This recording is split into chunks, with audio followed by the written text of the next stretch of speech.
Pero bueno, de todas maneras creo que ya estamos comunicados con nuestro amigo Miguel Ponce. Miguel, ¿estás allí? Allí no, estoy exactamente en las afueras de Campo Grande. Esto es provincia de Misiones, llegando Bueno, a Campo Grande. allí me refería a ese lugar.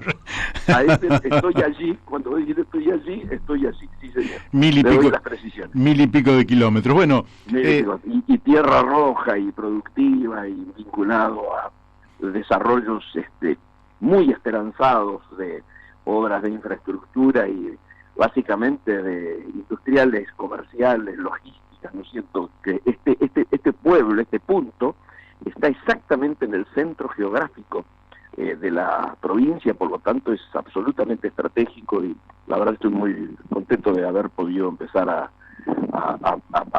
tomar contacto con todo esto, ¿no? bien, bueno, interesante lo que decís. En este momento con el intendente de aquí de Campuriana. Bueno, un abrazo para Contame. él. No, pero es interesante lo que decís porque hay personas que creen que hay provincias pobres. Y la verdad es que hay provincias con pobreza que no es lo mismo. Señor, absolutamente. No hay... Y hay islas productivas como esta, donde una buena gestión hace que un intendente muy joven empiece su tercer reelección, su tercer periodo. Muy bien. Imagínate lo bien que están dando el lugar, ¿no? Bueno, muy bien. Bueno, eso siempre es lindo porque es alentador. Es muy alentador. Además, para mí, más alentador después de lo que me tocó vivir ayer. Bueno, para eso te llamaba y eso es lo que te quería preguntar. Fue elegido Alfredo Cornejo, presidente del Comité Nacional de la UCR, el gobernador de Jujuy, Gerardo Morales, secretario. Y me gustaría que nos digas, ¿cambia algo en la UCR o la UCR va a seguir por un andarivel?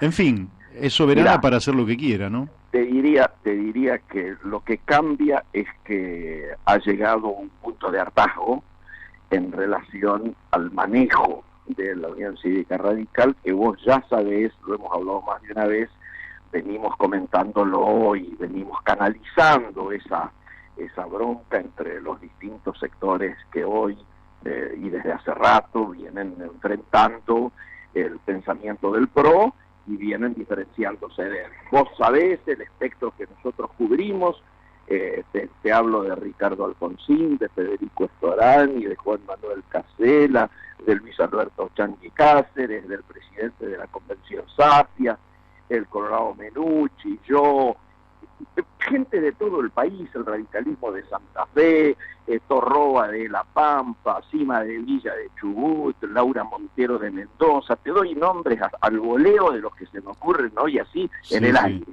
Todo esto simplemente son para ponerle nombre y apellido a un emergente que el pueblo radical siente que no va más, siente no solo que no va más esa alianza electoral que originó que termináramos, ¿no es cierto?, protagonizando o pegados al peor gobierno que ha tenido la democracia del 83 a la fecha, sino que además está muy alterada esta militancia con las formas que jamás pensamos que se iba a llegar a este límite. Es decir, esto que hemos visto ayer es solamente la misa en escena de un desayuno entre dos, donde se tomó esta decisión. Vos nombraste dos nombres, Cornejo y Morales.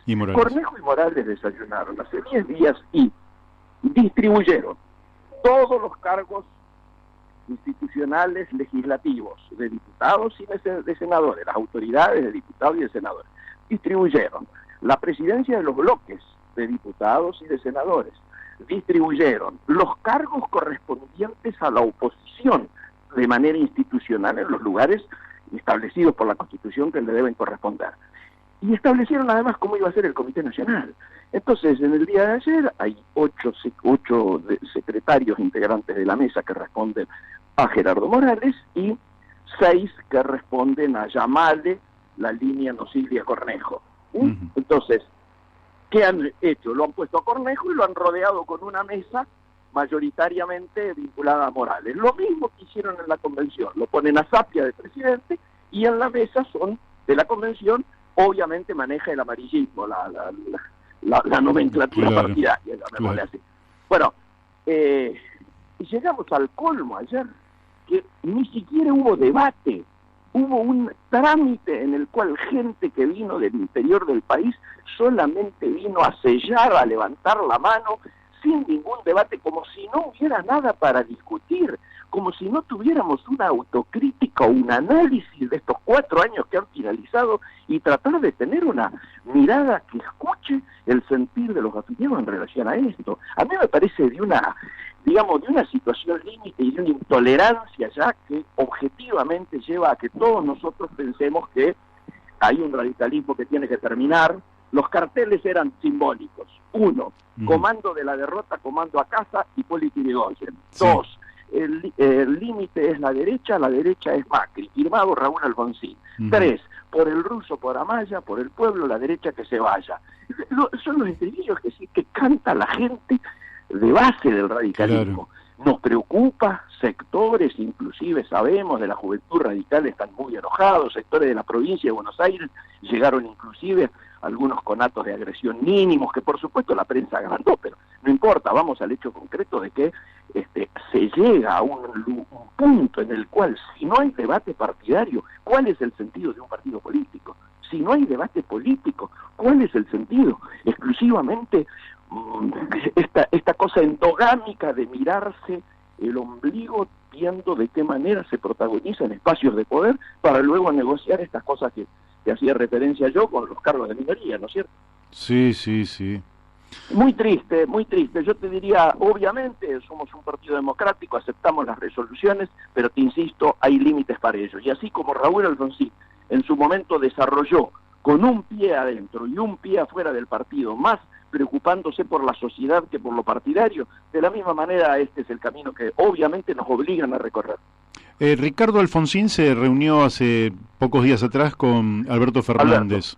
Sí, yo estaba cuando terminó la reunión y de hecho viajé con él desde allí, salimos hasta Villaguay en Entre Ríos, charlando todo el viaje y recibiendo los llamados, por supuesto, de la prensa vinculadas a esa reunión. Esa reunión fue excelente. Ajá. Esa reunión fue excelente. Esa reunión planteó explícitamente que en esta nueva etapa la Unión Cívica Radical tiene lógicamente que apuntalar todos aquellos aspectos que hacen a su pensamiento doctrinario. Vos fíjate, está por ocurrir algo simbólico. La primera ley que va a votar el nuevo Parlamento en esta etapa es la creación del Consejo Político, Económico y Social. ¿Basado, sabes en quién? En 3, antecedentes, uno de los cuales tiene que ver precisamente con la provincia en la que estoy. El primer antecedente es de Mario Lozada, que fue gobernador de esta provincia y fue senador y presidente de la Unión Cívica Radical. El segundo antecedente de Federico Storani y el tercer antecedente de un senador socialista, Luis Justiniani, de la provincia de Santa Fe. En base a esos 3 antecedentes que hay, se elabora un Consejo Político, Económico y Social precisamente para elaborar políticas de Estado, para que esas políticas de Estado sean extraídas, excluidas de la competencia interpartidaria, de la competencia electoral y realmente puedan elaborar políticas a largo plazo que trasciendan más de un mandato gubernamental, ¿se entiende? Correcto. Bueno, muy bien. Te hago, porque no te voy a molestar más que 3 minutitos más. ¿Cómo estás viendo vos este tema? Bueno, lógicamente que pienso que todavía no habrás podido ponerle la atención al proyecto de ley. Me acaba de llegar completo el proyecto de ley que anunció el ministro hace 1 hora y media, ¿no? Sí, de Solidaridad Social y Reactivación Productiva. Así es. Digamos, a boca de jarro. Abuelo de pájaro. Abuelo de pájaro. Obviamente entendemos que es necesario que haya una rápida resolución del Congreso para lo antes posible ponerse a trabajar en las emergencias que ya han sido identificadas, diríamos, sí. Pero que en todo caso hay algunos DNU que ya han salido que deben ser incorporados a esto, ¿no es cierto? La emergencia alimentaria, la emergencia social, la emergencia sanitaria y obviamente la emergencia económica. Hay algunos que quisiéramos colocar ahí también la emergencia de las pymes, ¿no es cierto? La emergencia productiva. Pero bueno, hay iniciativas vinculadas a las pymes, hay iniciativas vinculadas lógicamente a poner esto que en la campaña decíamos ponerle dinero, ¿no es cierto?, en el bolsillo de los argentinos. Esto implica la definición de las AUH, de aumento de AUH, de aumento de jubilaciones, de aumento del salario mínimo. Y bueno, son las primeras medidas que lógicamente tendrán que consolidarse con el resto del esquema legislativo que se va a votar el día jueves. En principio la idea es tratarlo esto en comisiones a partir de hoy, hoy y mañana, el jueves tocarlo en el recinto y ojalá pueda tener aprobación para ser elevado al Senado y poder la semana que viene contar con eso, ¿no? ¿Y el radicalismo va a votar favorablemente esto? Va a ayudar a que esto se vote. Creo yo que lo que no va a votar es el tema de los poderes especiales, la delegación, ¿no es cierto?, de facultades especiales, pero sí va a acompañor el resto de los elementos a los que hacíamos referencia recién. Bueno, es mi convencimiento. Te hago la última. En los próximos 6 meses tenemos vencimientos de deuda que superan las reservas que tenemos en las arcas, en el Tesoro de la Nación. Sí. ¿Sos optimista respecto a una renegociación integral, tanto sea en el capital, los plazos, como las tasas de interés? ¿Cómo lo estás viendo eso? No, absolutamente. Yo creo que hay 3 etapas, o 2 grandes y una subdividida.